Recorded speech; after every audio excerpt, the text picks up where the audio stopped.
അസ്സലാമു അലൈക്കും വറഹ്മത്തുള്ളാഹി വബറകാതുഹു. പ്രിയപ്പെട്ടവരെ, അറ്റ്ലാന്റിക് ഒഷീൻ്റെ ചാരത്ത് നിന്നുകൊണ്ട് നിങ്ങളോട് സംസാരിക്കുമ്പോൾ എനിക്ക് പറയാൻ തോന്നുന്നത്, നമ്മൾ സാധാരണയായി പറയാറുണ്ട് ചൊട്ടയിലെ ശീലം ചുടല വരെയാണ്. അതെന്തിനാണ് നമ്മൾ കുട്ടികളോട് പറയാറുള്ളത്? കുട്ടികൾക്ക് ചെറുപ്പത്തിലെ തെറ്റായ കാര്യങ്ങൾ ശീലമാകരുത് എന്ന് ഭയന്നുകൊണ്ടാണ്. ആ ഒരു ജാഗ്രതയ്ക്ക് വേണ്ടിയാണ് നമ്മൾ അവരോട് പറയാറുള്ളത്. ചൊട്ടയിലെ ശീലം ചുടല വരെ ഉണ്ടാകും, അതുകൊണ്ട് നിങ്ങൾ അങ്ങനെയൊന്നും ചെയ്യരുതേ എന്ന് പറയുന്ന ഒരു ജാഗ്രതയുടെ ഭാഗമായി നമ്മൾ മൊഴിയാറുള്ള വാചകമാണത്. എന്ന് കരുതിയിട്ട് വലുതാകുമ്പോൾ ആ ശീലം തന്നെ നമ്മൾ കൊണ്ടു നടക്കണമെന്ന് നിർബന്ധ ബുദ്ധിയൊന്നുമില്ല. ആരെങ്കിലും അരുതാത്തത് ചെയ്യുമ്പോൾ അവർ പറയാറുണ്ട്, ഇത് ഞാനൊരു ശീലമാക്കിയതാ, ഇനി പറഞ്ഞിട്ട് കാര്യമില്ല.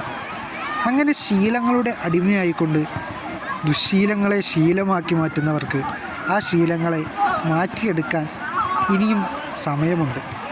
ചെറുപ്പം മുതലേ ഞാൻ ശീലിച്ചതാണ് എന്ന് പറയുന്ന മുട്ടാപ്പോക്ക് എക്സ്ക്യൂസസ് പറഞ്ഞതുകൊണ്ട് ഒരിക്കലും നിങ്ങൾ ആ ദുശ്ശീലങ്ങൾക്ക് അടിമയായി പോകരുത്. അതുകൊണ്ട് തന്നെ ചെറുപ്പത്തിൽ നമ്മൾ ശീലിച്ചത് അത് മോശമാണെന്ന് ഒരു പ്രായമാകുമ്പോൾ മനസ്സിലായി കഴിഞ്ഞാൽ അത്തരം ശീലങ്ങളിൽ നിന്നും പുറത്തു കടക്കാൻ കാണിക്കുന്നതിനെയാണ് നമ്മൾ പക്വത എന്ന് വിളിക്കുന്നത്. അള്ളാഹു നമ്മളെയൊക്കെ പാകതയുള്ളവരായിട്ട് മാറ്റി തീർക്കുമാറാകട്ടെ.